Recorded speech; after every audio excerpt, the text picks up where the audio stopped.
Well, I guess we're doing that. Are we going? Yeah. I mean, we don't have any choice. Are we doing this? We're now live, so yes. Oh.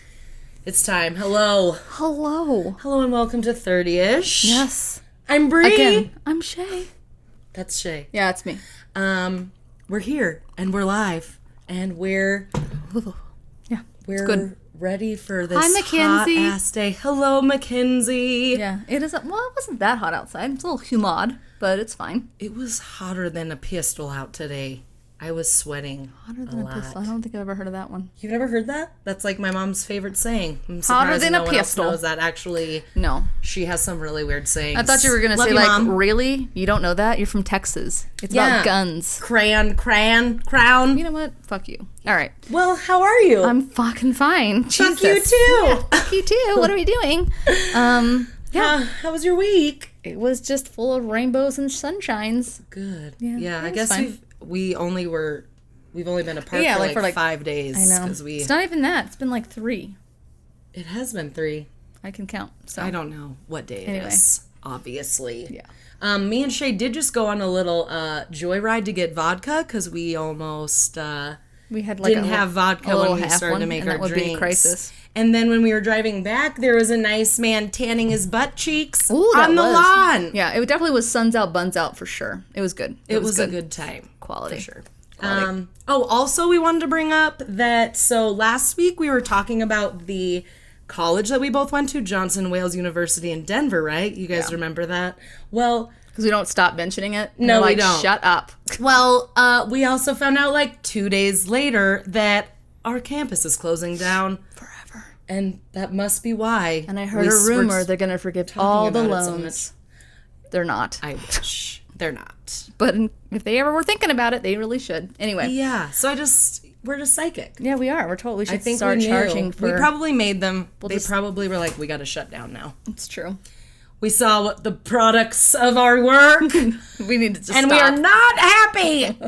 I'm just kidding. We need a complete overhaul. Yes. Oh, my cousin Stephanie. Oh, hello. Cousin. Hello, cousin. Anyways, I just had to shout out to her. Right. All right. So, what did you roll for this week? I literally always forget what you roll. I know, I do too with you.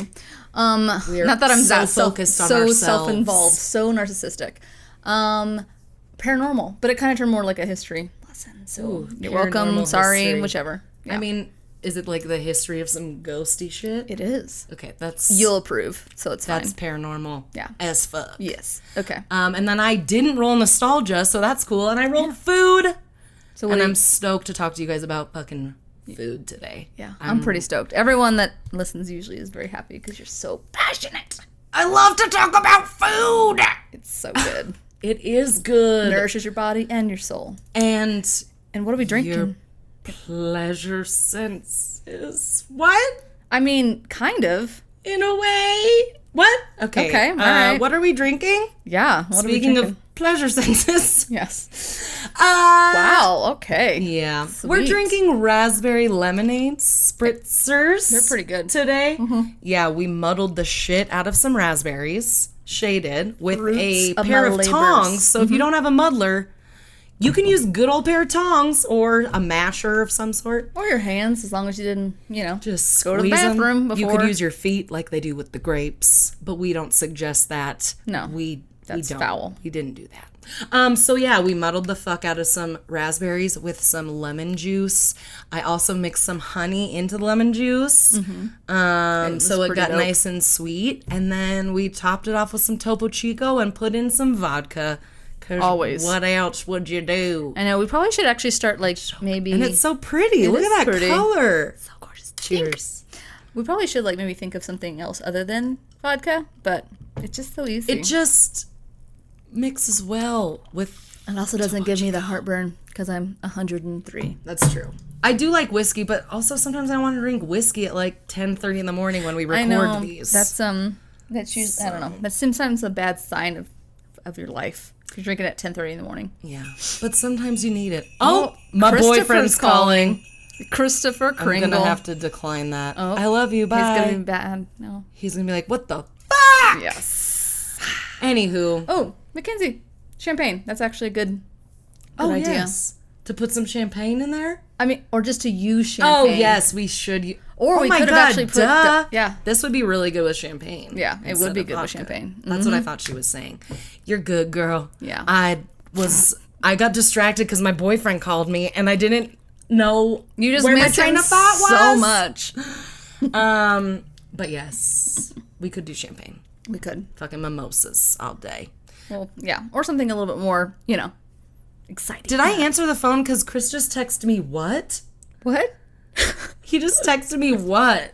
I don't know. Like, or maybe And am I on the phone with you? No, I think he's so appalled that you didn't pick up. Oh, it is. No. Maybe. I don't know. It doesn't matter. Okay. Who knows? I mean, it does matter. Anyways, let's get on with the show. Yes. Anything else? I think that's all I wanted to say. I think I'm ready to fucking record this shit and tell you all about your food. The food of the day. I know. And hear about your paranormal activities. So you three will hear about it next Sunday. Yes, you will. We'll see you next time. Perfect. Bye. I love you. Thank you for joining. We'll see you later. Ready, Freddy. What? I hope I recorded that first part. Ready, Fred? We'll see what happens. Oh, you didn't record the intro? I'm having a hard time pressing a button because I don't know. I'm old, I guess. But yeah, it was being weird. It was being weird. Anyway. Are we recording? We're recording for real. Yeah. We're on I it? was just talking about like the intro. So we'll see. Oh. We'll see what happens. I don't know why I'm looking at the wall and I can look at you. I know, that's why I was I'm just like, why are you not looking at me? What are you doing? Fucking look at me. I know, when I'm talking to you. Bitch. I ain't talking to the side of your head. Maybe you will be. Well, okay. Here we go. Okay. All right. Guys. So what are you talking about today besides Talking food? about food.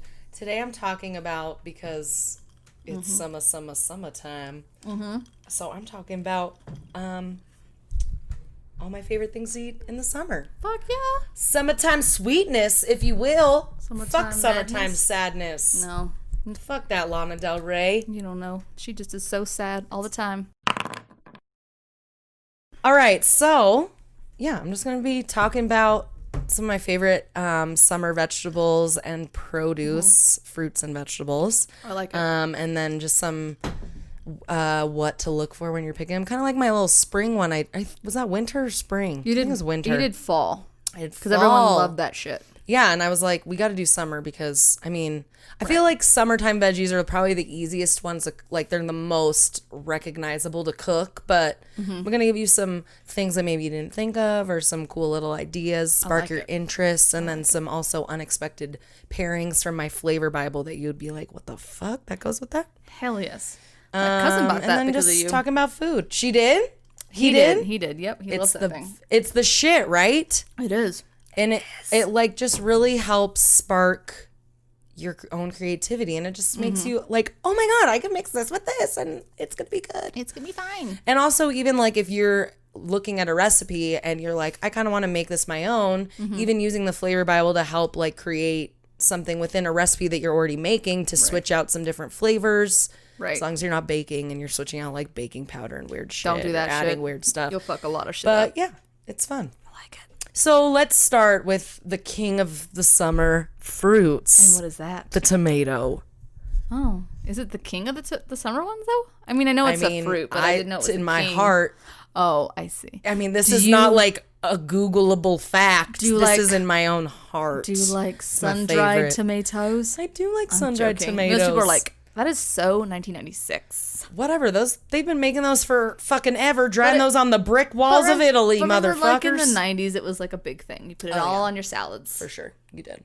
Sun-dried tomatoes are good. I really like that sun-dried tomato, like pesto-y stuff on cream cheese with crackers. Fuck yeah, it's delicious. That was like my favorite childhood, like when we had like Almost parties right and stuff. Now. That my sounds mommy's super good. so good.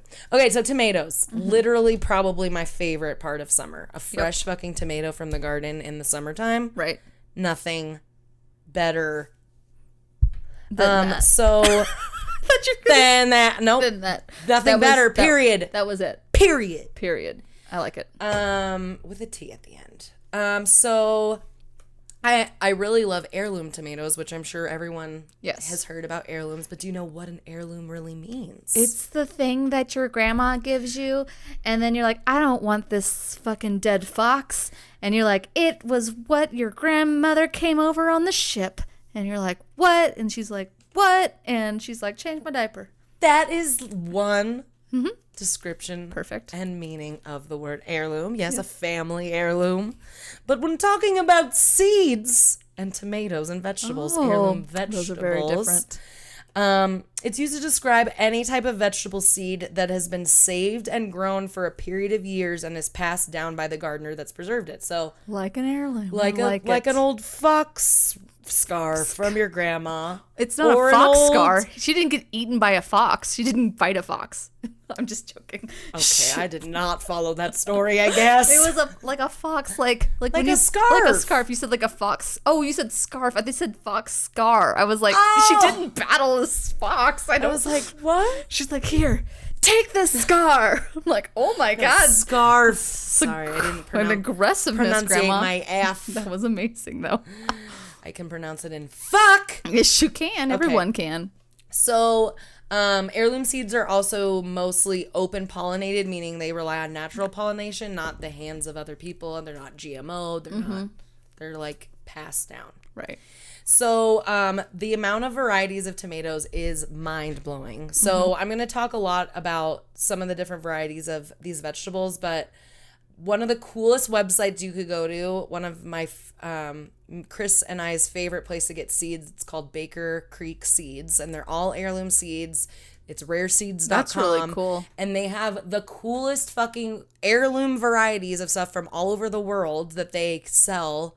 And just like the craziest vegetables, you're like, what? Like craziest colors, shapes, That's names. really cool. It's really awesome. It's a really fun place to browse around if you're a nerd about vegetables, or even if you just like to know about different kinds. Hell yeah.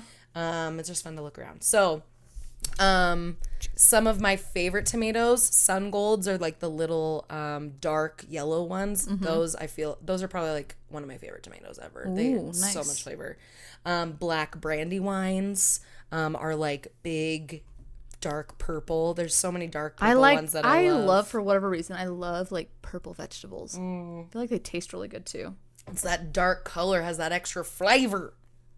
Right. There's ones called green zebra that are like yellow striped, and they're green tomatoes. There's one called Dr. White Cheese Yellow. That's one of my favorites. It's a giant it's a big dark yellow tomato.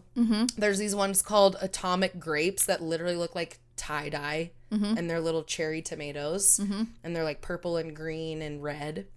And then some of my other ones, one of my favorite ones that we ever got were these ones called currant tomatoes, and they are literally the size of like a currant, or like a tiny little grape. And they're little tomatoes, and you just pop them in your mouth. They're like cute little, they're really awesome. Nice. Just to name a few. Nice. Also, when you're picking tomatoes, don't be afraid of flaws. Tomatoes come in all shapes and sizes, and some are misshapen. Nice. And also, if you see some what's called seaming in your tomato, so it's like when there's like kind of like a little strip of that like kind of weird netty dark brown, it's just a little strip along your tomato, that actually most of the time is a mark of more flavor, as told by a lot of different farmers. And if there's a lot of seaming, because sometimes it can be kind of chewy and you can't really chew through it, so you can cut it out around it. Just be careful not to cut all the flesh. Right. Also, always store your tomatoes at room temperature if you did not know that. Don't put them in the fridge when you get them. If you cut them and you wrap them, that's fine if you put them in the fridge then. But like, don't put your whole tomatoes in the fridge. They lose their flavor. And if you have a cut tomato, even if you leave it out for a little bit, that's fine. But yeah, don't keep them in the fridge. That's why they're always out in the grocery store. They just lose their flavor, and they can like absorb flavors, and it's not well, it's good just for like the I tomato. don't understand like when people put their avocados in the refrigerator. I don't get that. Well, only time I do that is when they're like really fucking ripe and I'm not ready to eat it. Right. But other than that, But still, they taste weird if you don't. I guess that's true. It tastes bizarre to me. I don't know. I guess I don't do it often enough. No, because you just eat that shit right I up. just ate it. I eat the whole thing. Speaking of how to eat it, my favorite way to eat a tomato is raw dog, y'all. Just kidding. I don't like it.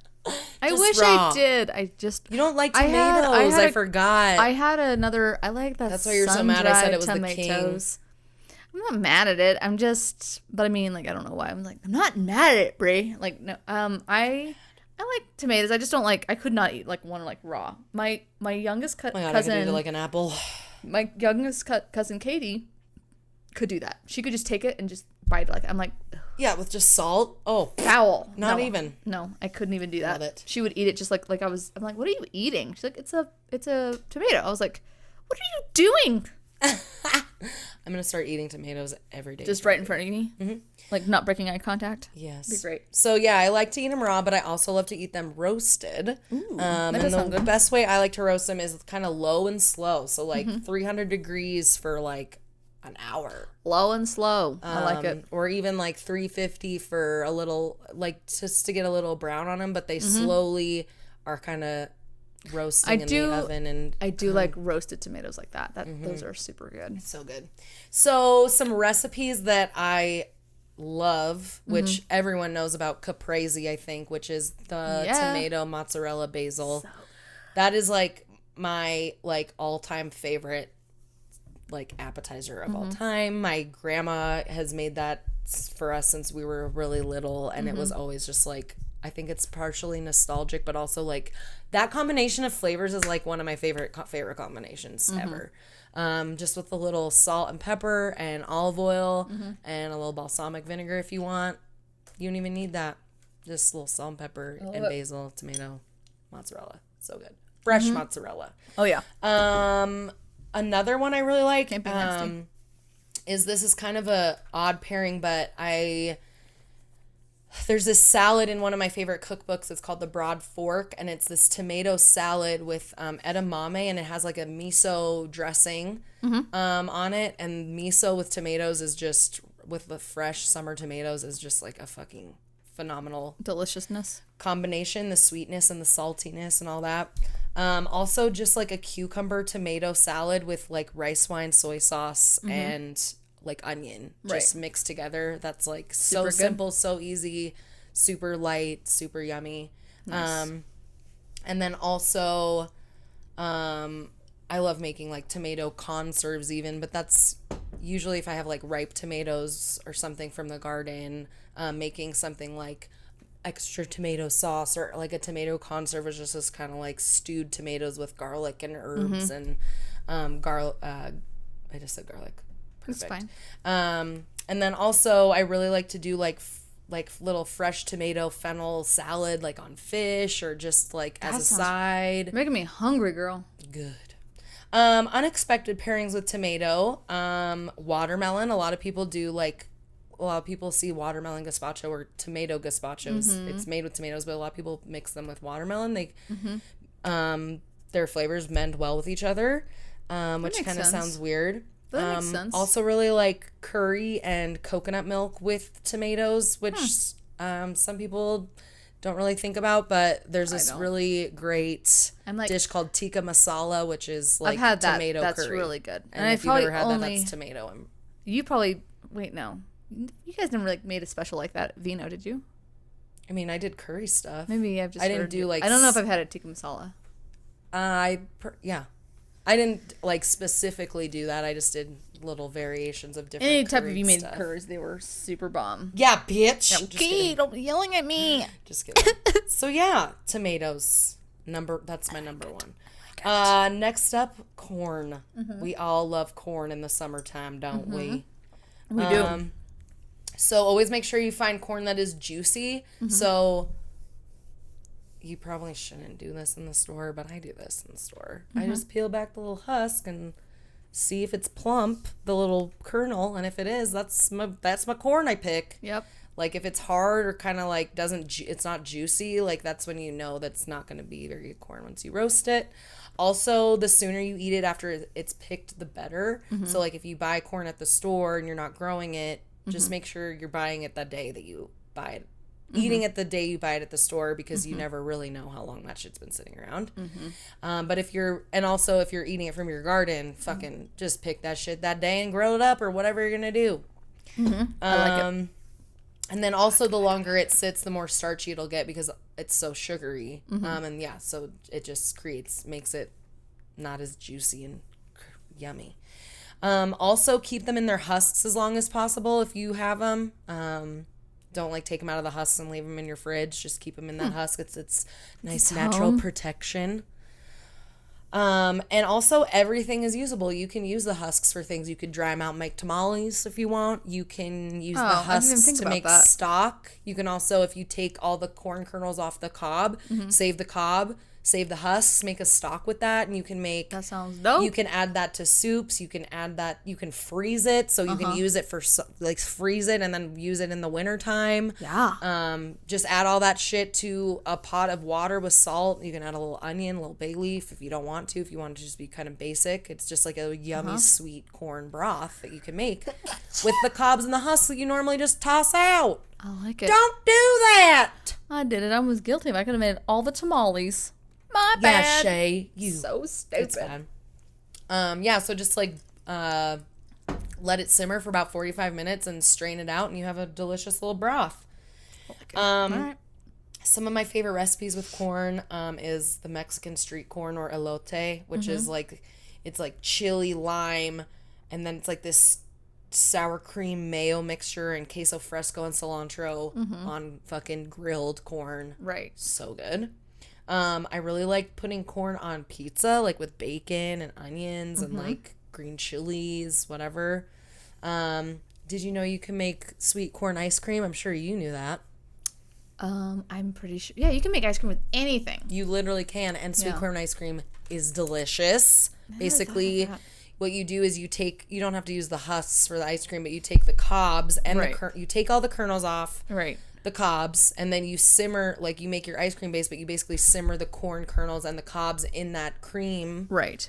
And then you take out the cobs, and then you can either blend in the kernels or strain out the kernels, or blend it and strain it if you want it to be less chunky or whatever, but that's how you make sweet corn ice cream. Yep. And it's really good with like blackberry, like fucking syrup. I'm trying to think like what you would put that on there, like it would be super and good. like fucking corn cookies, or like, I don't know. Even like putting like, I know this sounds stupid, but like even like sprinkling like a little bit of salt on the top, like some Himalayan sea salt. Oh yeah, It's so super scrumptious.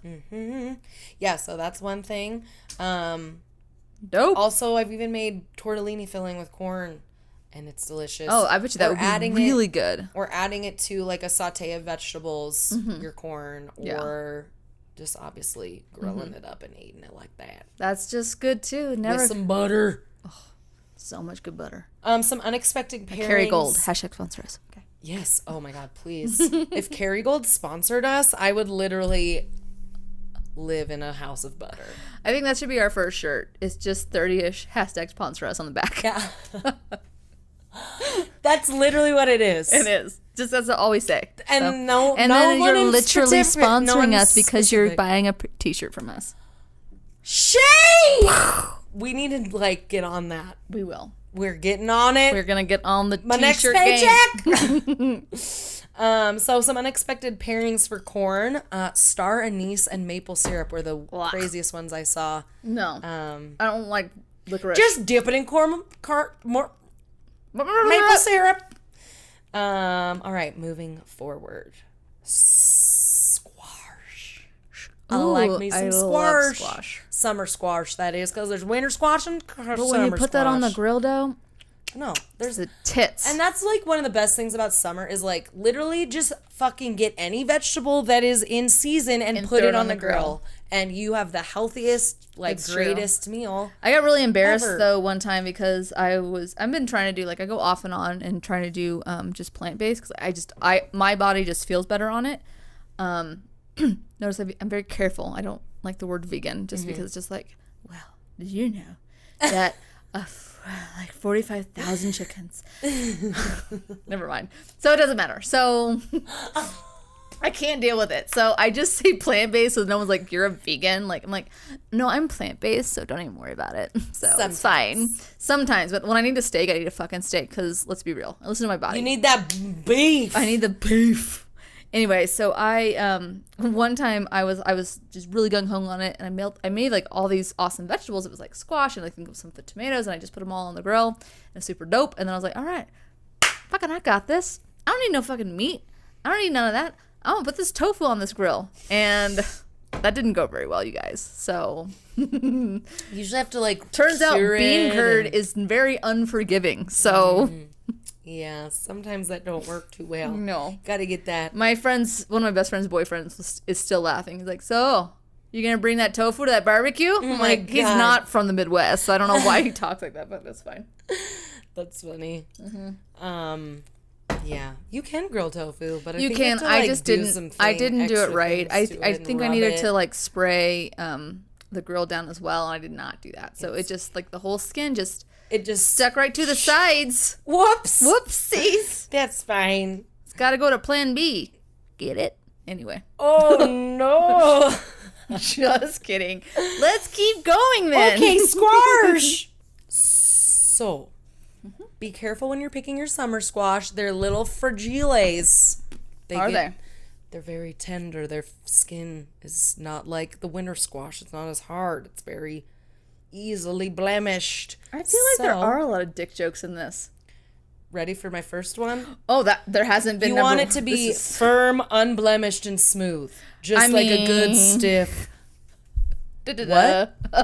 What? That was my first dick joke. I like it. That's fantastic. There might be one more sprinkled in here, but we'll see. I like But it. literally, they should like be it. firm, unblemished, and smooth.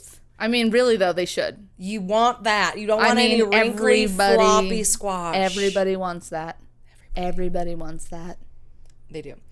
So I want to Especially tell you cougars. some of my unblemished. Unblemished, sir. Pay no attention to my age spots on my forehead. Never mind. So some of need my another favorites cocktail. squash include. Oh damn! You chugged that down real It good. was fucking like Lucky Charms in a goddamn glass. Lucky Charms. Pack of Luckies and some Lucky Charms. Did anyone watch Drop Dead Gorgeous? If you haven't, Since our last episode. if anybody has and like can prove We'll it, give you- I don't know how. I will give you a free shirt. Yeah. You're welcome. Seriously. When we make them, which is soon. Which is you just soon. heard about our new. Come on, shirt buckle that we're up. coming out. You know you want them. Buckle up. They'll be 100% cotton. Let me tell you. Buckle up. Sorry, hold on 1 second. Okay. Where am I? I lost my spot. Okay, squash. So some of my favorites are one, the patty pan, which looks like a beautiful little flower. I've never seen And that. they're like white. I would get them at the restaurant. They're like white and yellow. Sometimes they can be like, I've even seen, I don't think they're technically called patty pans when they're like the green striped ones, but they have the same little like almost lily pad like flower Do they look shape. like how? Like, are they hard? They're kind of hard, but they like have the little rigid Right. flower shaped edges. So they and look they're like small. like a squashed watermelon. Kind of. Kinda, yeah. But it looks like a squash. It's a squash. Yeah. Yeah, I know what And you're it's talking about. like, yeah. And usually I'm like, what is that? Yes. And I'm like, I'm not eating that. Like, give me like that basic bitch squash over there because it looks normal. Oh, 'Cause like the, I'm a scared person. it's fine. Oh, You can I need expand another your drink, or do I? horizons. So another one I really love is called a rondinise, which is a really small little round light green one. It's a French squash, if you couldn't tell by the name. Rondinise. That wasn't French. that was accent. kind of Spanish, and I didn't understand what you were going for. Rondinise. That's Yeah, still that not was. French. It's not. I couldn't. Rondinise. Ronde nice. You just put your voice up an octave. Just forget it.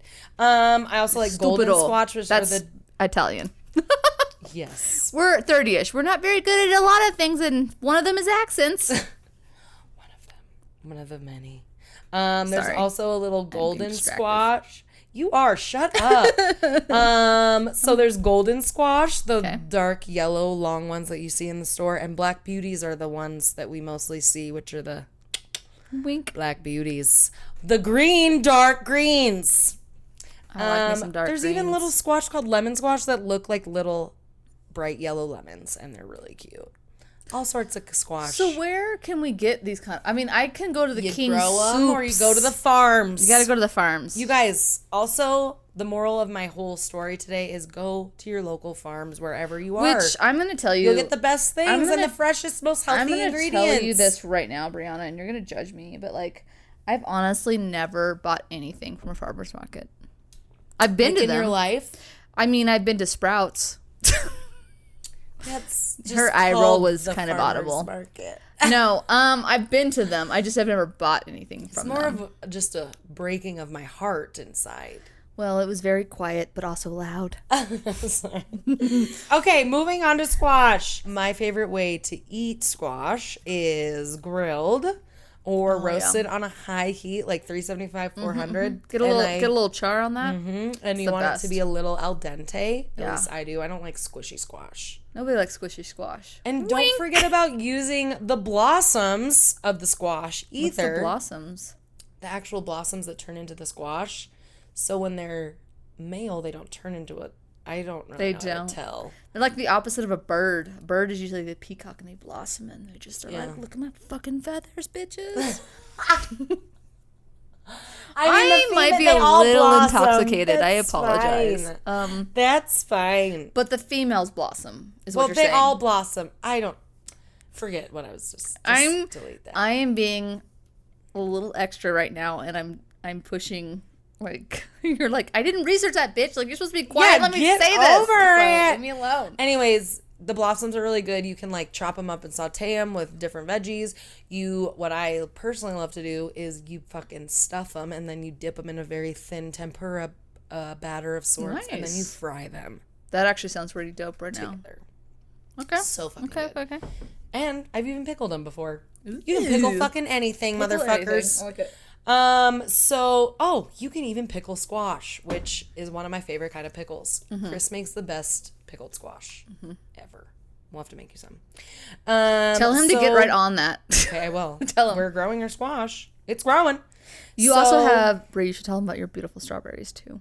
We have strawberries growing in really our house, pretty. and they're so cute. And we didn't plant them. They were at the house that we live at now. And there's a fuck ton of them. There is. And they're delicious. And we've been having at least a strawberry a day. I like for a while now. It's pretty awesome. So some recipes for squash. I like to thinly slice them and marinate them. Is he Mom? She heard. She knew we were talking. Pause. You could call her. Answer her. Answer. It's fine. Answer her. You want me to? Yes.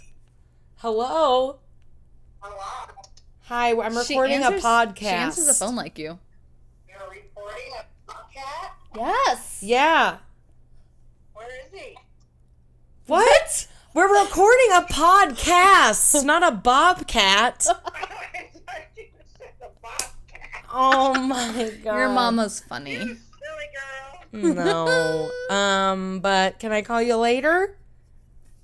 Yeah, I just had a couple of quick questions. Call me when you can. Can they wait, or do you want to ask me? What? Can they wait, or do you want to ask me? No, they can wait. Oh, okay. They can wait. Call me back. All right. Bye. All right. Okay. But hi. I don't know why I'm talking All like right. that. Bye-bye. I got nervous. All right. Bye. Bye. We are. Your mama is so cute. We're keeping that in. Oh my god. That's She pretty says funny. she talks like you too. You talk a little bit like you're like, Yeah. what? Hello, Hello. Bonnie. Hello. I know. Oh, Bonnie's so cute. Oh, Bonnie. I don't know why I got nervous. Like I was meeting her for the first time, like in high school. Like, hi, Mrs. Abbott. Like, do you have cookies? You always have the coolest snacks. She doesn't. She doesn't though. But Really? that's okay. Like why? Like what was the best snack that she ever had? My mom didn't either. Provolone cheese. Well, with my mom pickles. was like, here. Well, she And didn't do raw it. Like spaghetti I that did dipped it. in hot water. Jesus Christ. I was like, here's my cheese taco that I microwaved in the microwave with a tortilla. Fucking cheese taco. And they're like, so it's a quesadilla. I'm like, no, it's melted ass cheese and it's fucking foul. But I love it. You're a silly Excuse me. woman.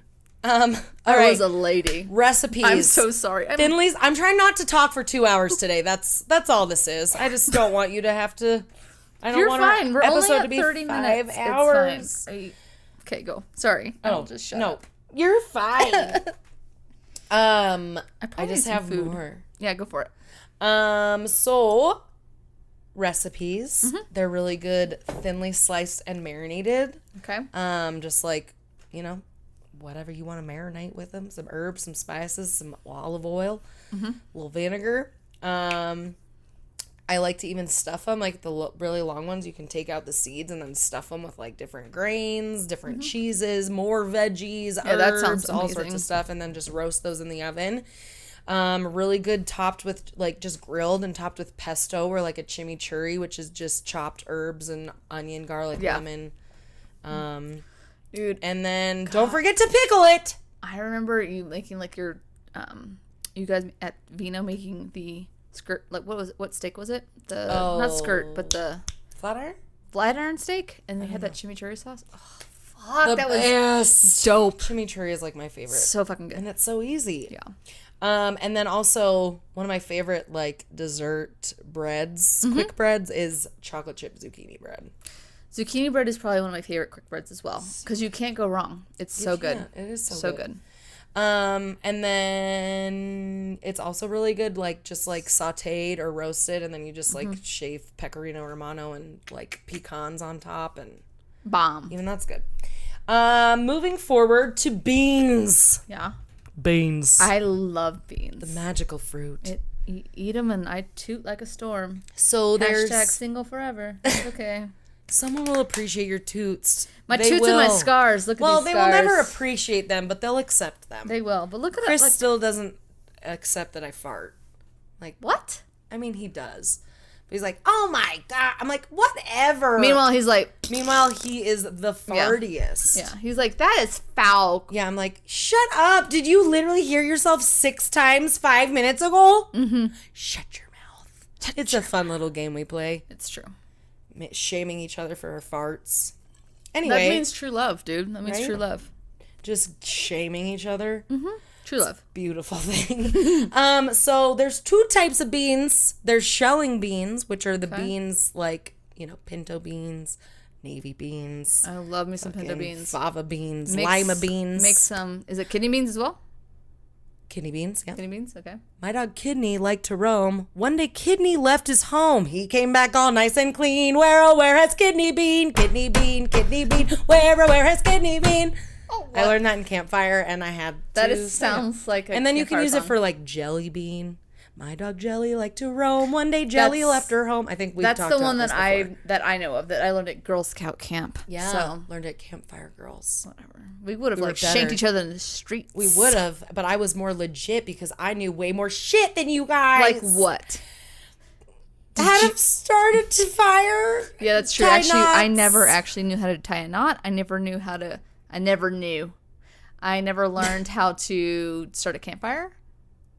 I didn't do any of that. They're like, You here. know what I was thinking that would be a fun 30ish event? What? That we have like a Boy Scout troop come out and we like learn some Boy Scout skills And as a 30-year-olds. Boy Scout troop come out. What, to my porch? to my event center I'm building, bitch. That's true.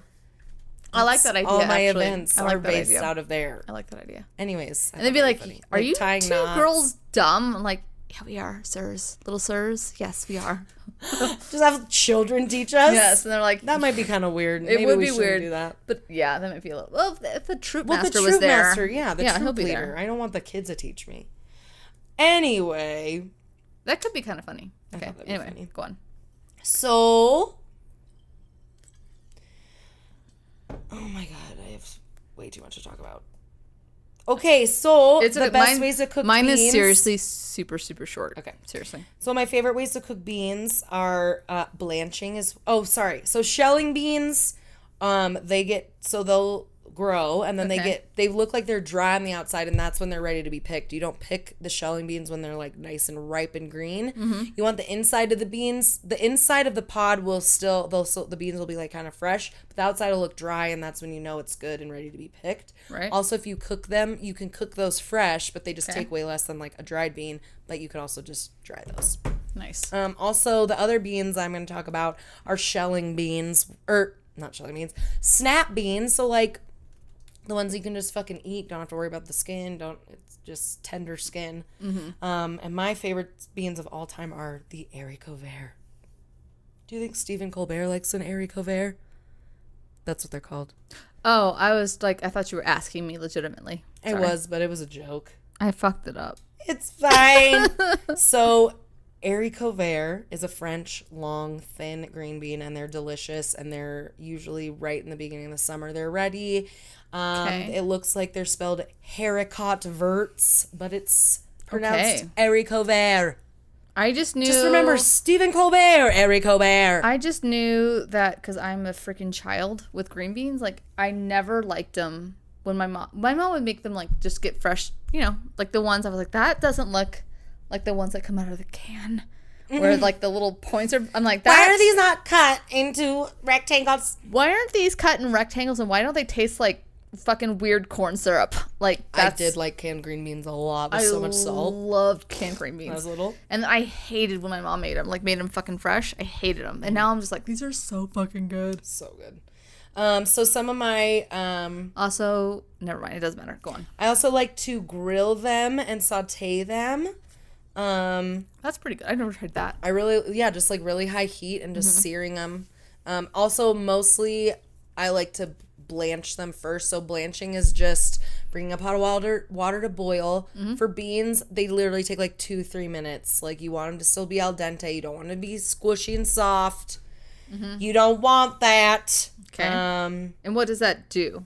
And that just keeps it nice and crisp, but also, like, because sometimes when it's raw, it kind of just helps break the skin down. Sometimes the skin can be a little bit tougher. Okay. But honestly, sometimes I just saute them up, right? Not blanched. I like that. Okay. And then they get a little extra caramelized that way. But some of my favorite ways to eat the haricot verts or any kind of green bean or yellow beans, snap beans, I really just like to do them super fresh, just in like a salad with like a mustard vinaigrette or something. Yeah. They're really good with mustard. They're really good. I don't know if you remember the salad we had at Cafe Vino with, it was McKinsey's salad. It was walnuts, green beans, shaved Parmesan, and like a mustard I do remember that. That was super and walnuts, good. And it was like the best. Yeah, super good. Thanks, McKinsey. And then of course you can pickle those too. And then even just blanched with a little oil, vinegar, onion, salt, and pepper. Toss it up. So good. And you can even fucking fry them. Fry them up. Fried green beans. Next up, okra, because I know you love okra. I would eat that every single fucking day. Did you know it comes in all colors and sizes? There's orange, there's red, there's purple, there's like green, there's dark green, there's like tie-dye. What? Yeah. It thrives in the heats, and it's very drought tolerant, so it's perfect for Colorado growing. It's perfect for Texas growing, too. That's why we all like it. Yes, ma'am. Texas! And then okra. Keeping them picked keeps up the production, so they just keep producing until they don't anymore. People just don't tend to like them because I've heard they're so slimy. I'm like, yeah, and I don't know what it is, but they're so salty and good. Speaking of that, here's a few little tricks to cut some of the sliminess down. Okay. So one of the main things a lot of people do is they freeze them before they cut them, which can help with the sliminess. Okay. Another thing, which I have never tried, is you soak it in vinegar for a half an hour before you cook it. Like whole okras. Yeah, whole okra. And then also another way to help cut the sliminess is to pre-cook it at a really high heat by sauteing it or roasting it. Then like setting it aside, and then when you're ready to do your recipe, just adding the okra in that's already cooked. Helps take the sliminess out too. Interesting. Just little tricks of the trade if you want to try those out. Okay. Best way to cook it is fry it, pickle it, or saute it up.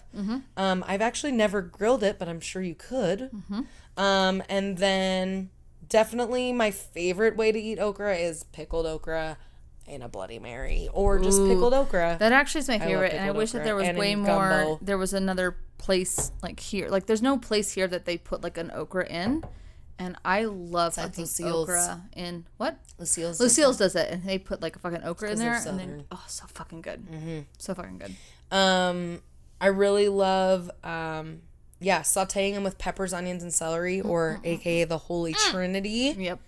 Is what that's called for our southern cuisine. And then obviously in gumbo. And then even just like if you're using it as a side, just saute it up with like some garlic or onion, deglaze with a little chicken stock or white wine, add a little butter, add a little bacon. Solid. You're fucking good. Good to go.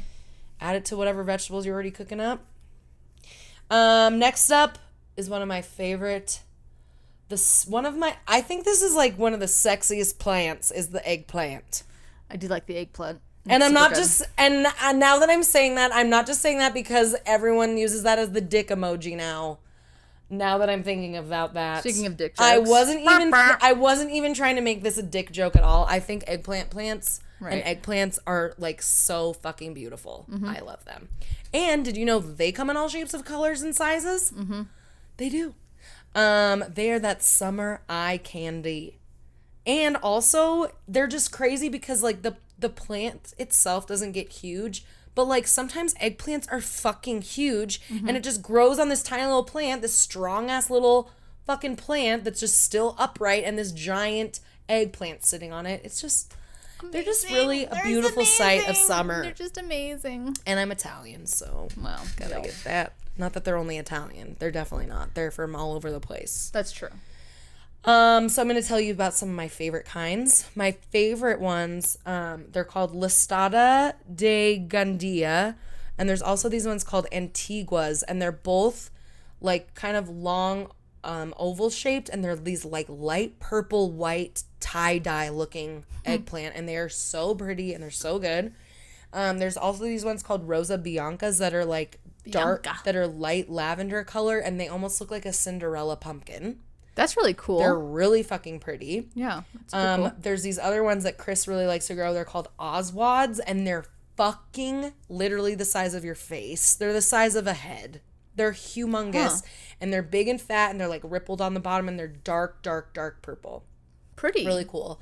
Another Black Beauty eggplant. That's like the famous one we see everywhere. Is most likely a Black Beauty. It's the dark. Yeah, that big purple one that you find in the store. And then one of my other favorite ones is called a ping tongue, and I believe it's a Chinese eggplant. Shocking. And it's long, skinny, and lavender purple. It's like only 2 inches diameter, but it like gets to be like 12 to 18 inches long. They're crazy. They're cool though. Nice. And then just a little tip: if you're slicing them thick, there are people say to salt them. So because that kind of helps get the bitterness. There's some bitter juices in eggplant, right? And they can definitely be a little bitter if you just cook them from raw, especially if you're cutting them thick and cooking them from raw. So what I like to do is salt them and kind of toss them around and let them sit in a strainer for like 30 minutes. And then let some of that juice come out. Or you can put them on a sheet tray with paper towel and a thin layer and let it soak it up. But if I'm slicing them thin, I don't fuck with that. Yeah. I don't fuck with that. What did you make with vino with it? Because you did that all the time. Was it the chips? Well, it was on the Vino pizza. Oh, that's what it was. And then one of the things I did at Vino was I really like doing marinated eggplant for that lamb dish. Oh, okay. We're going to talk about some more recipes in a second, or right now. So one of my favorite things I ever made with eggplant was from this cookbook called Nopi, and it was this like you make this black garlic dressing basically, and it had like pomegranate molasses, black garlic, ooh, dope, and like I think they had lime juice and a little sugar, and you make this dressing, and then you toss the eggplant on it, and then you roast it in that, and then yeah, it was fucking amazing. It was really awesome and just really kind of like a unique flavor, and the black garlic with the black skin of the eggplant, and then I think I had it on some sort of like yogurt, and I think I served it with some sort of naan and something else. So good. But it was really good and just really pretty colors. I like dark colors. One of my other favorite things to make with eggplant is baba ganoush, which is pretty easy to make, and it's like one of the best dips ever. Basically, all you do to make baba ganoush is you char the fuck out of some eggplant. You literally can put it on your char it on your stovetop, like on your gas or on a grill, and you literally char the shit char the shit out of the whole eggplant until it's like black on the outside, and it'll get kind of like squishy. And then you can you set that aside, let it sit, let the skins kind of release themselves, and you peel it, and then you blend all the flesh together. You can strain some of the juice out because, again, it can be kind of bitter sometimes if you don't. Blend that all together with some garlic, olive oil, tahini paste. We used to add ginger to it at Cafe Vino. That was Matt's recipe, and it was so good. I loved it with ginger, the addition of ginger too. But that is like one of my favorite dips ever. Nice. And also just thinly slicing it, grilling it, and then marinating it and serving it as a condiment, putting it on steak, putting it on lamb, putting it on fish, adding tomatoes, and like you can do so. I just love eggplant. Next up, peppers. Nice. We got sweet ones, we got spicy ones, we got thick-skinned, thin-skinned. All different shapes and All sizes. kinds. You always want them to be smooth, shiny, and unwrinkled when you're picking them out. And peppers are actually one of the easiest crops to grow, and they don't usually get bothered by too many bugs either. So if you're looking to find a fun thing to start growing, if you've never grown anything, peppers are a good one to start. Nice. They're pretty easy to take care of. The best ways to eat them: grilling them, roasting them, sauteing them. Or if you have a bunch of extra ones, you can even dry your own out. And then me and Chris just like shave our dried chilies on a bunch of shit for years to come. Nice. And just add a little extra spice and flavor. Nice. Some of my favorite recipes. One thing I really like to make is called pepperonata, and it's kind of like a condiment that you can put on fish or pork or steak. Right. I just like sauces and condiments that are versatile. That makes sense. Obviously, you make delicious fermented hot sauce out of that. Obviously, pickled peppers are wonderful. Yeah. Also, speaking of, I know you can like pickle fucking everything. And it might be overwhelming, but like if you find a good pickling recipe that you like, you can use that pickling. Well, that liquid is called a brine. And so like if you find a good one for cucumbers, like try that same brine for zucchini, or try that same brine for peppers, or try that same, Absolutely. Mix it up. I like it. All right, moving on from peppers Yes. to beets. Oh, I do like me some beets. All the fucking colors. And beets are seriously one of them. They're so good for you. Did you know that there's more iron in beet greens than there is meat? I actually believe that. Like way higher percentage of iron than beef has. Well, okay, yeah. I'm not going to be the plant person. You can.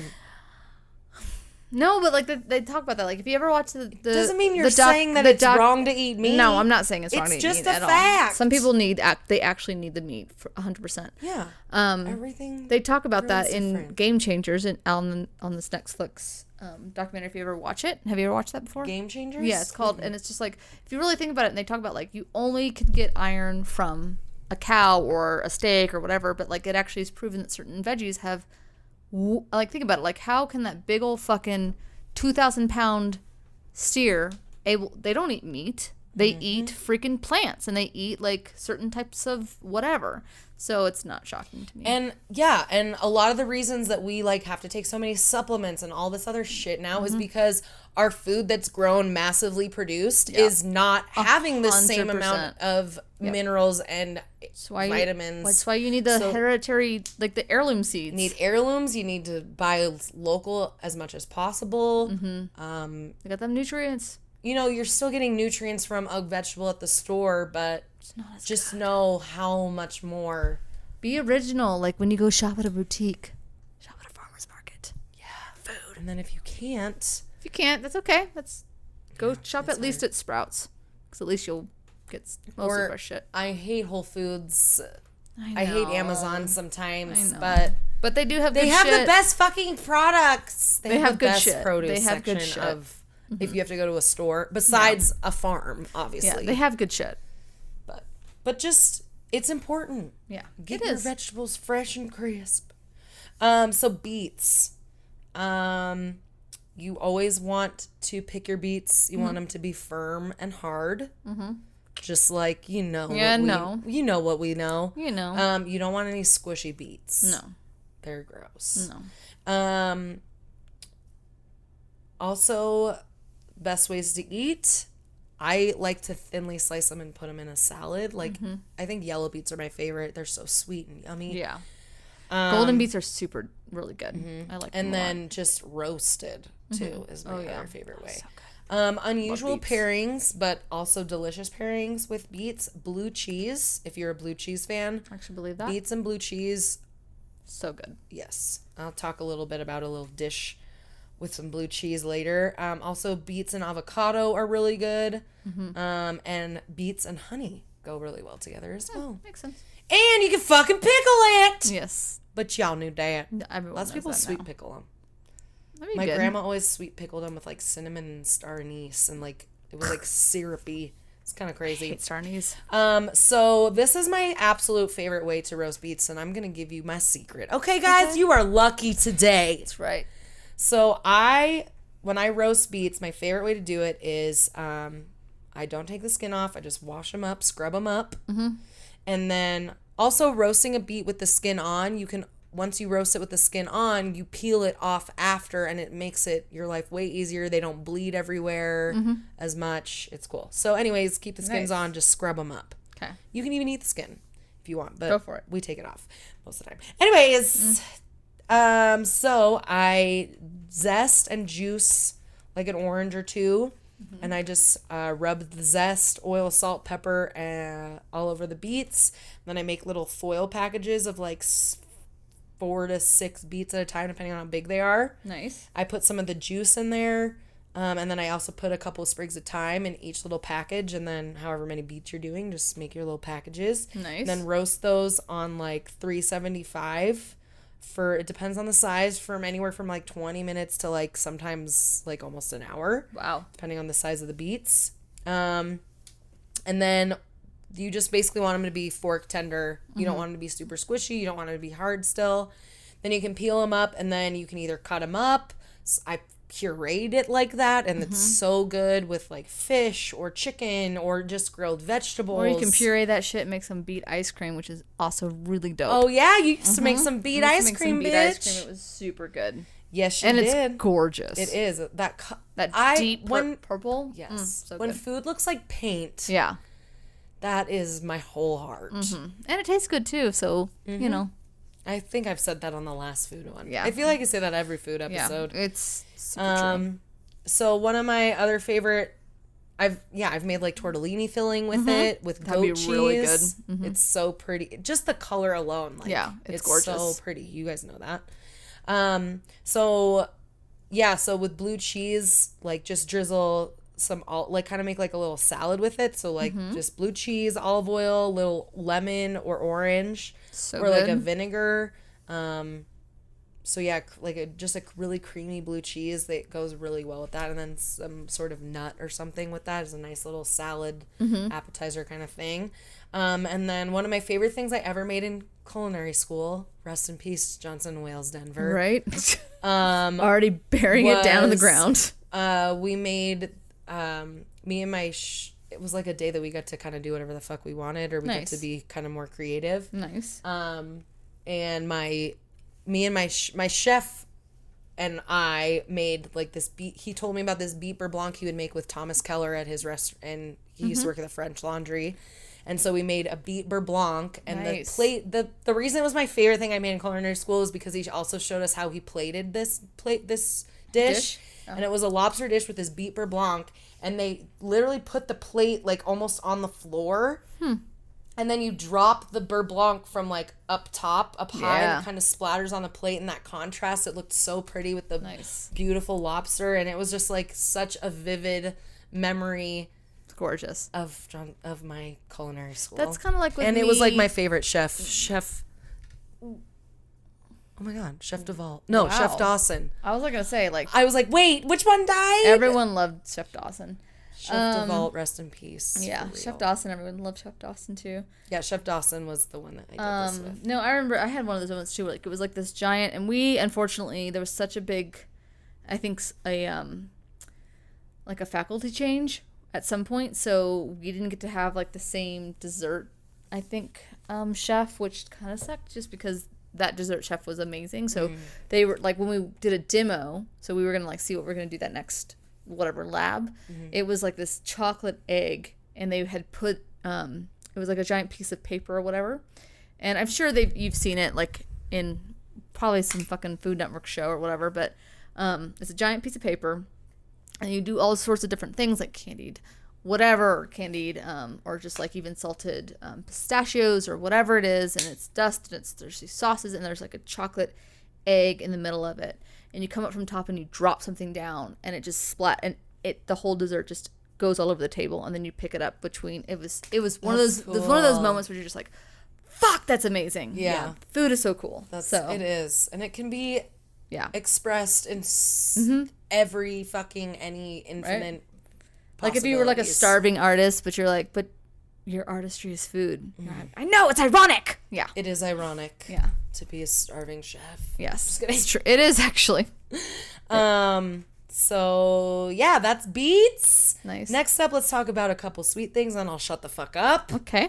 First of all my pretty much all the sweet summer things, like I just put into a cobbler. That's like my favorite thing. It's because cobblers are so good. I love cobblers. I know. I have a really dope cobbler recipe from like a 1950s like Nebraska VFW women's cookbook. Right? When like everything, my grandma's. Everything was like everything was like used with like lard and shit. So everything was amazing. Yeah. And the recipes are like so unexplanatory. It's like so funny. But this cobbler recipe is my all-time favorite cobbler recipe. Nice. And side note, I was thinking that would be a good Patreon, like our little secret, like a secret like dessert. I like that. We like. That's a great we could idea. Both do. Okay, I like that idea. Or whatever. Anyways, so yeah, I basically make cobbler with any summer fruit except because watermelon. It's so good. I don't think I've ever made a watermelon or like cantaloupe. Yeah, that's hard to do because like cobblers like that, you have to like put it on such a high heat, and because you did that pastry on top, that don't work. It's lots of berries. I've never tried, but maybe I will. Lots of blackberries. So good. So first, I'm gonna start with plums, which is one of my favorite cobblers. Super good too. So many varieties. I'm literally drooling thinking about all of them. I can't even talk. Cobbler's so good. Sugar and fruit, yes please. Also, do you know what a pluot is? I don't actually. It's a plum mixed with an apricot, which is also fucking good. So cute. Yeah. So cute too. Super cute. Super cute. Super fetch. And also plums are perfect for cooking because they have that tart, thick skin, and the juicy, sweet flesh. And I like to keep the skin on my fruit. I do too. Why wouldn't you? A lot of people like to peel it off, which sometimes you should, but sometimes you really don't need to. Sometimes in an apple pie, sometimes you don't want to have it. I get it. Yeah. I get that. Sometimes you do need to. I get it, but sometimes you don't. Also, you can pickle them. Shocking. Also, some of my favorite other recipes to make with plums, sorbet and jam. Sorbet of course. Is super good. And jam. I've also made watering. Like plum condiments for like lamb dishes and really good with red meat. I feel like. Oh yeah, that makes sense though. And then tannins. Also, one of my favorite dishes is a clafoutis, which is like basically like it's like a cobbler but with egg in it. Huh. So it's like custardy, eggy, or custardy like cobblery bread and then fruit, and then you just put it in a dish and bake it, and it's really yummy. Like a spin on like bread pudding and cobbler. Because you use a lot of like, it's like kind of like that eggy bread. I guess, yeah, but it's like, it's just basically a cobbler, but you add egg to the, which in my cobblers, I don't think I ever so like had a creme brulee almost, in like a, maybe not. But as flour. Interesting. Okay. It's good. Huh. It's good. Next up, melons. Ooh. Not talking about boobies. Hooray for Boobies by Bloodhound Gang. Oh, we gotta love that. A little throwback. So I didn't really realize this, but there are 3 types of melons. Oh, are there? There's smooth skin melons like honeydews. Okay. There is rough and scaly skin melons like one that I didn't ever heard of called a Chentalis or something.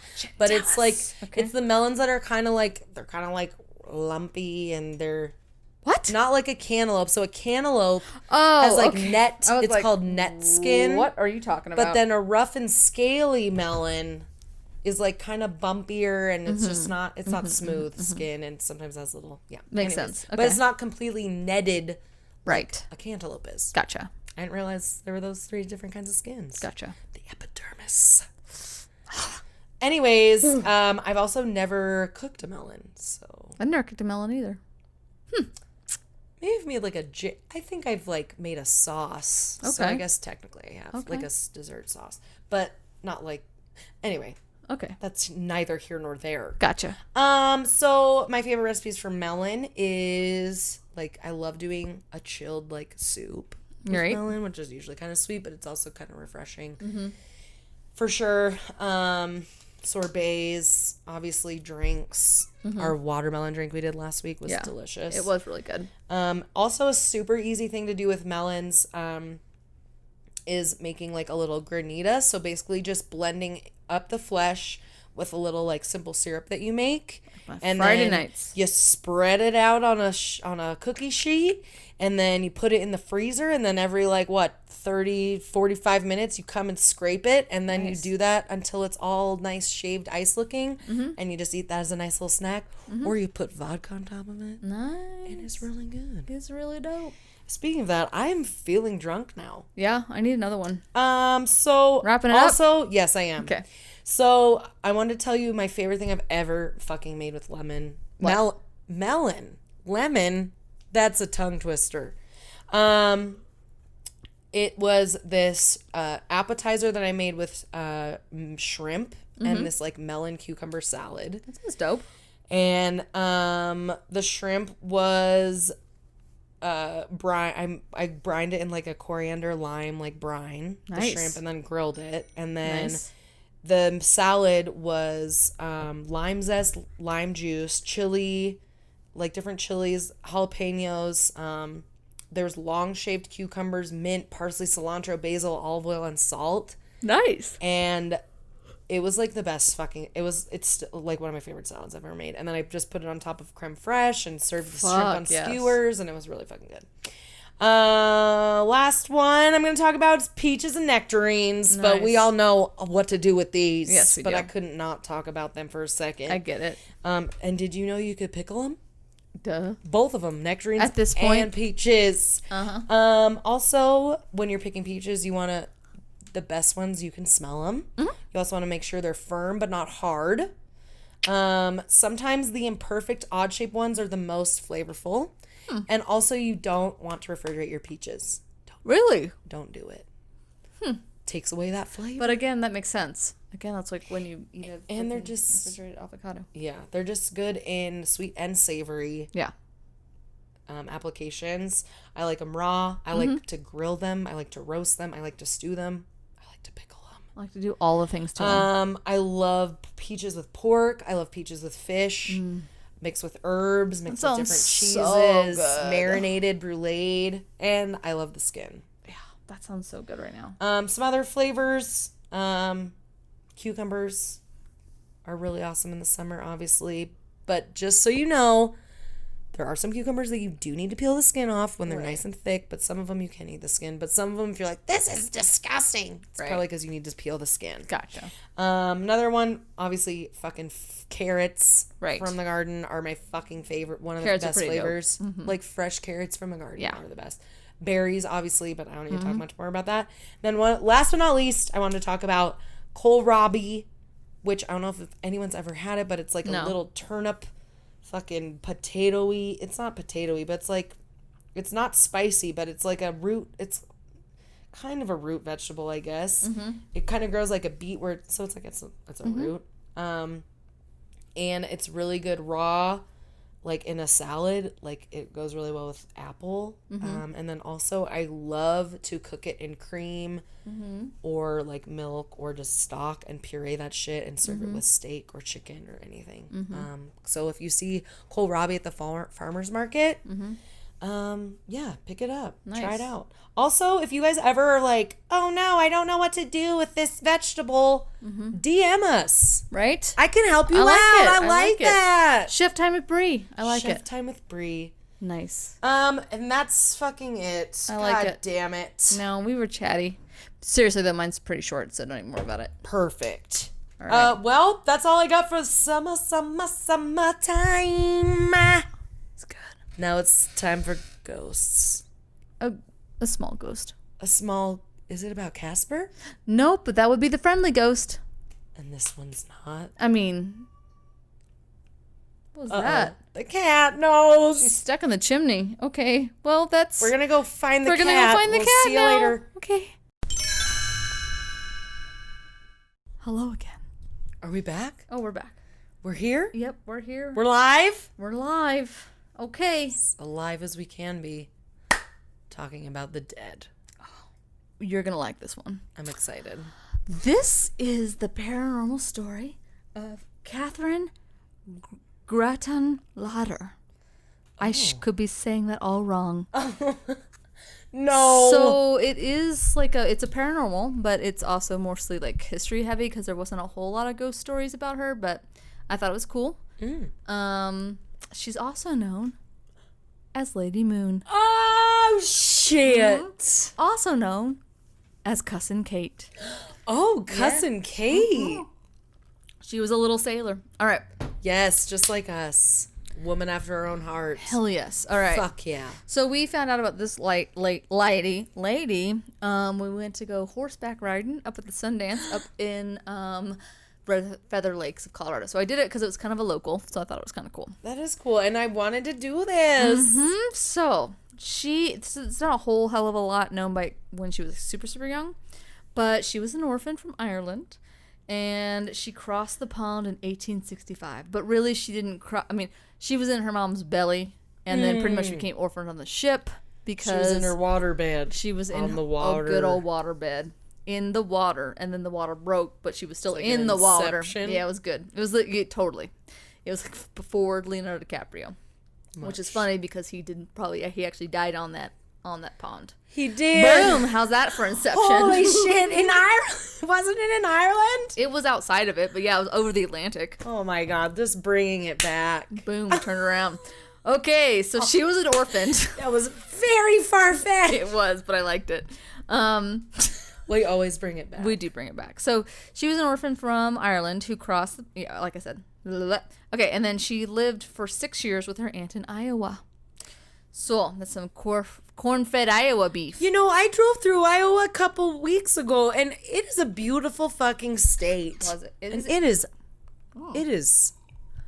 It is Something. It's a treat. Yeah. Anyway, It's a treat. I like it. Okay. So. Underappreciated. Oh, okay. That's fair. That's fair. I have It's no pretty. inclination to go to Iowa, but why? Because I don't know what's there. Like corn. Beef. What's for dinner? Okay, so she began her life in the mountains of Colorado in 1883 as a laundress, which is exactly how it sounds. It's a lady who does laundry. So What's that? she washed miners' clothes near the town of Manhattan. I was So- like children. Like children. Miners, not minors. So, Miners, not minors. yes. Good old Galaxy Quest line right there. So, I need to. you need to watch that. it and see I like mean, every it how came we- out in how 1999. how we yell at our listeners for not watching Drop Dead Gorgeous, I will yell at you for not watching that. So Okay, maybe we'll get watch that on tonight. it. You should. Chris likes he it. will like it. And Oh, it he will help does. him. He tells me it's good. Yeah, so I've just never seen it. Well, there you be. So she was described as a spirited young Irish beauty, and she soon Did she have red curly hair like the girl from Brave? She probably did, to be honest. She was I've like never this seen little- that either. Yeah, you'll have to post pictures of her on Instagram for sure. Okay, well. And she soon caught the eye of a miner, but not like a miner. She caught the eyes of a miner, Frank Gartman, and she married him. But then she met a lord. I thought you said she cut the eyes. She cut the eyes. She cut the eyes You said off, and she cut. was like, "These are mine now." These eyes are are- crying. these are and these crying. eyes are mine. Okay. But she met a lord. The Lord? The Lord. No, Jesus take the wheel? She met a lord, but pretty close.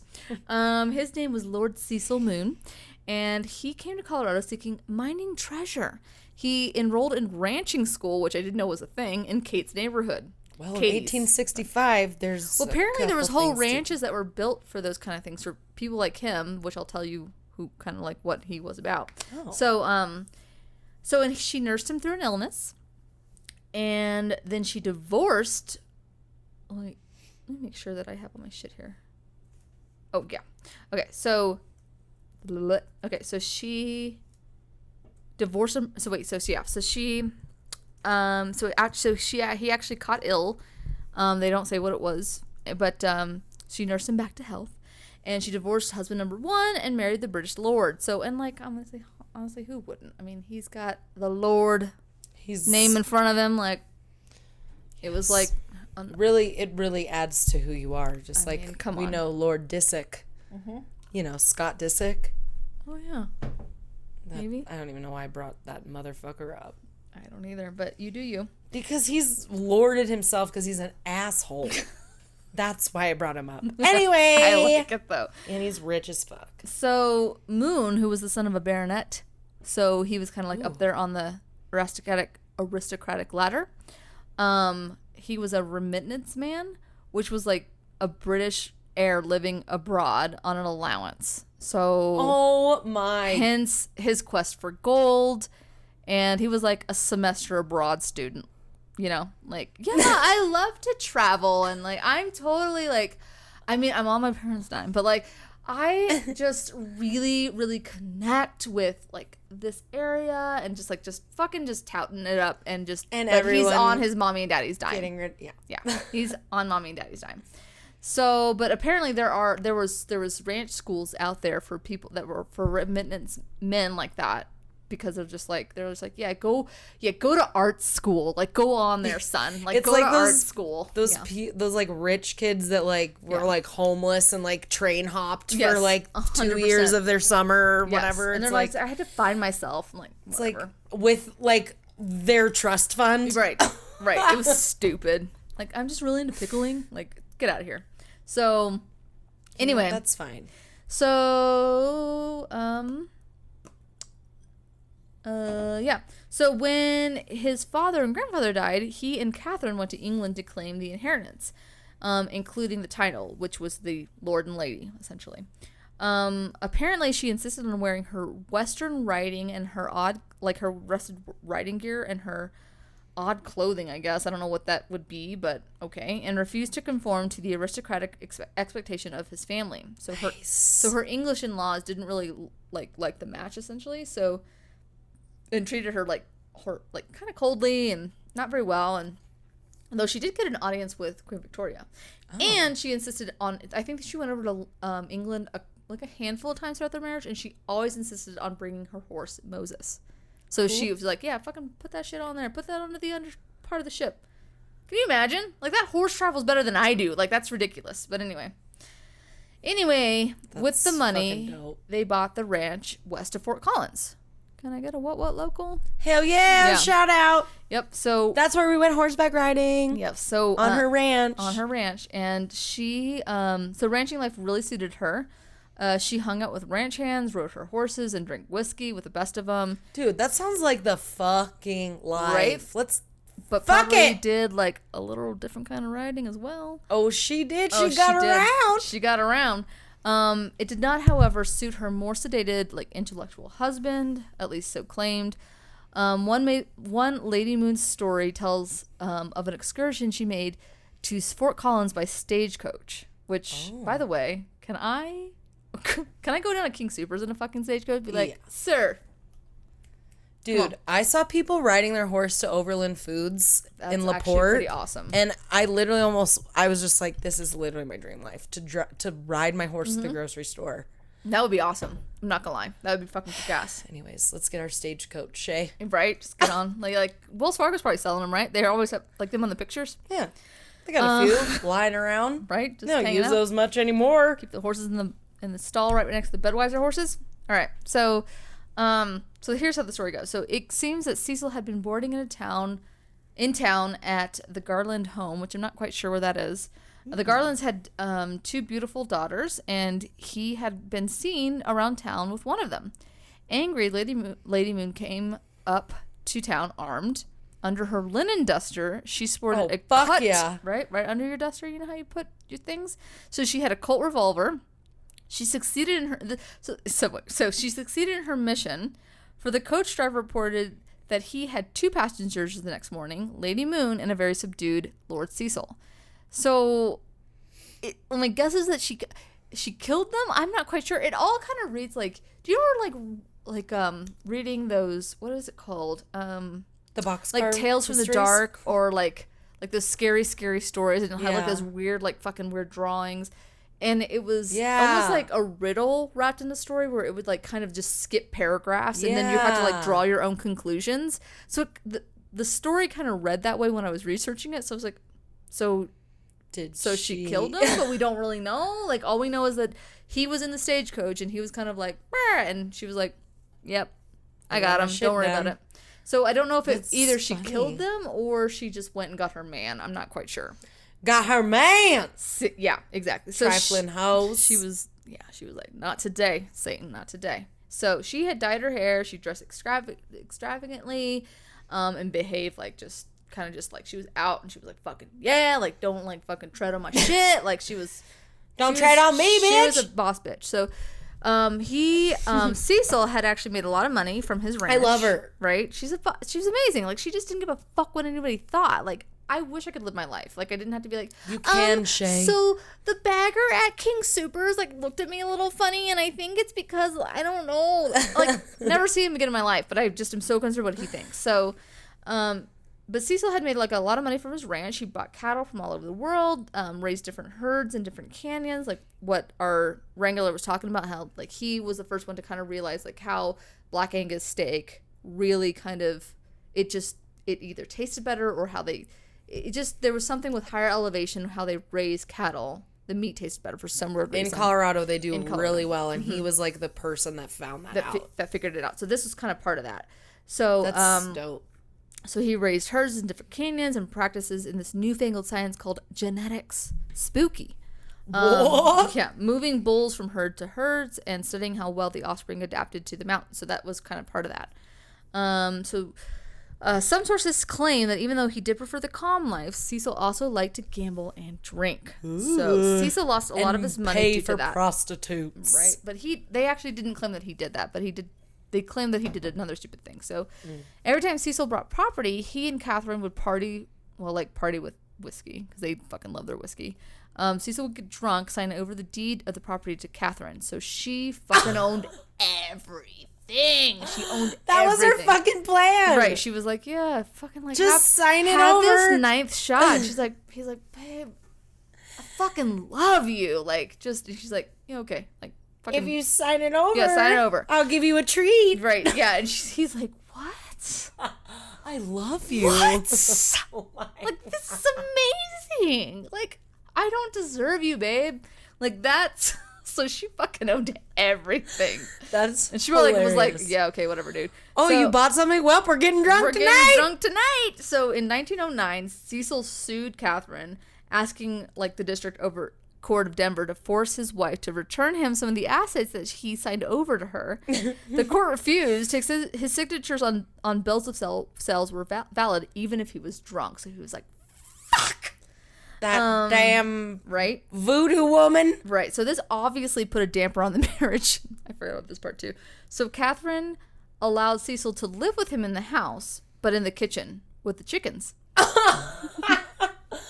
First of all, what a great idea. Chickens in the kitchen? Right. So as long as kitchen. But here's the thing. He could only stay in the kitchen with the chickens as long as he agreed to make all the meals for the ranch hands. And he agreed? Yes, he did. For a minute. Yeah, he did. Oh my God, that is amazing. She also kept 21 dogs in the house and kept her horse, Moses, in the parlor when it was cold outside. Oh my God, dude. She's like, I can't tell if she's like grown super up Pippi sweet. Longstocking. Yeah, I can't tell if she's super sweet or like fucking psychotic. I'm not sure. She just did whatever the fuck she wanted. Yeah. And she's like, I got the deeds, bitch. Fuck off. And this is my house. Right, this is my house. And this is my 21 dogs and my horse. 100%. And they have a better sleeping situation than you. Mm-hmm. Oh my God, that is amazing. And he's like, can I just share the couch with the horse? And she's like, no! So when they did finally divorce, obviously that was going to happen. She kept the ranch and paid him alimony, which she was the very first woman, like west of the Mississippi at the time, to ever pay anybody alimony. She was like, "That's fine. Here's your nickel. Go buy some tube socks. It's fine. It's fine. It's fine." It's fine. It's fine. It's fine. It's fine. So even though she was no longer legally entitled to be called Lady, she continued to be go by that name.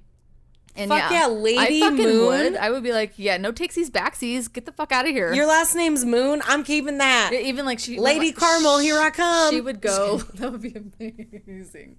She would go down to Fort Collins, and they'd be like, yeah, you're not. She's like, you call me fucking Lady. And like, yeah, okay, Lady, whatever, dude. Lady Moon. That is legit. She was like the very first Karen. It was amazing. Anyway, so so she used to throw these parties for her gentleman caller, not gentlemen, her gentleman friends. I'm sorry.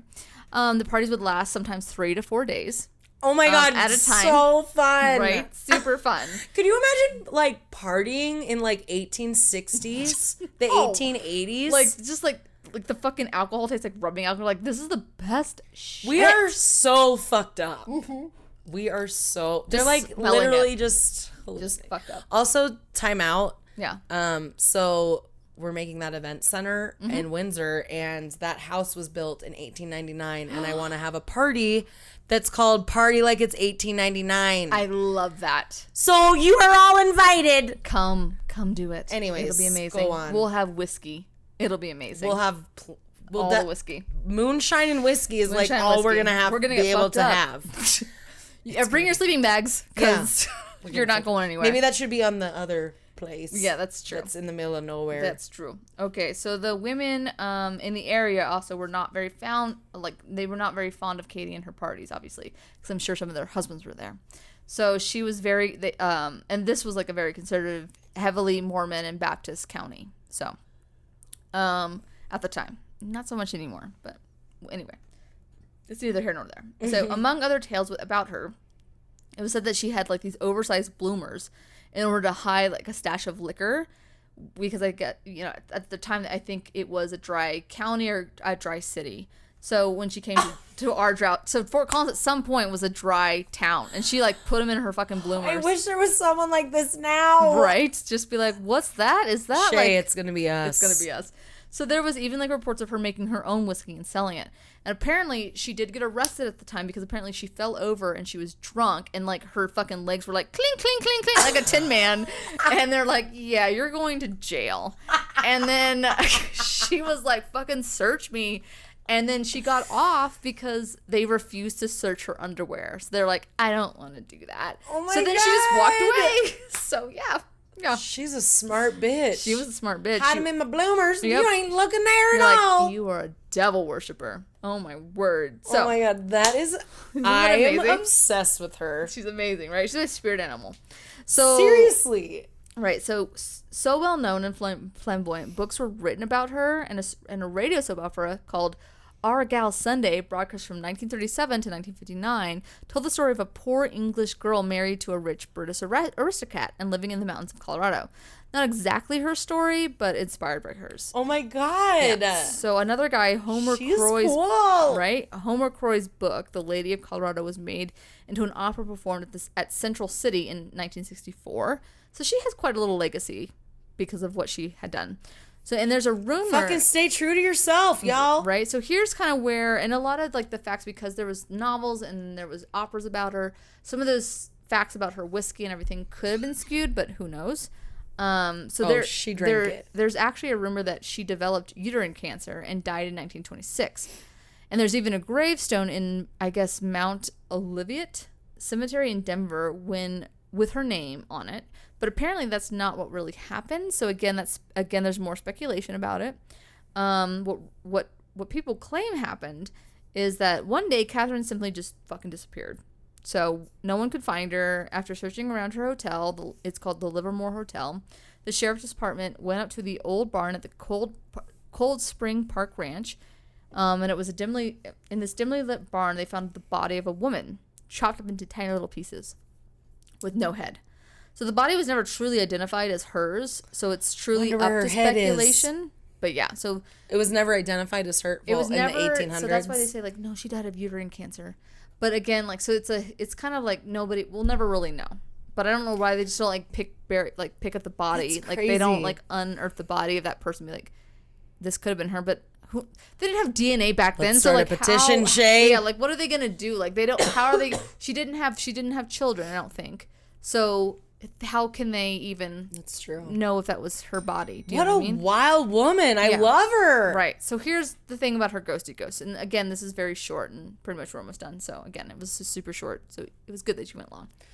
So This time, her ghosty ghost. So if you see lights dancing around the woods at night, like up in Sundance, I'm sorry, not in Sundance, but up in Red Feathers, might be Kate. Like it might be her just wandering around. Apparently, at Sundance Ranch where we rode the horses, guests have claimed to see her ghost wandering around while walking at night in the trees. More than one guest has been confronted by a very polite, short. She was only like 4'11", which is as short as my grandma is, which is insane.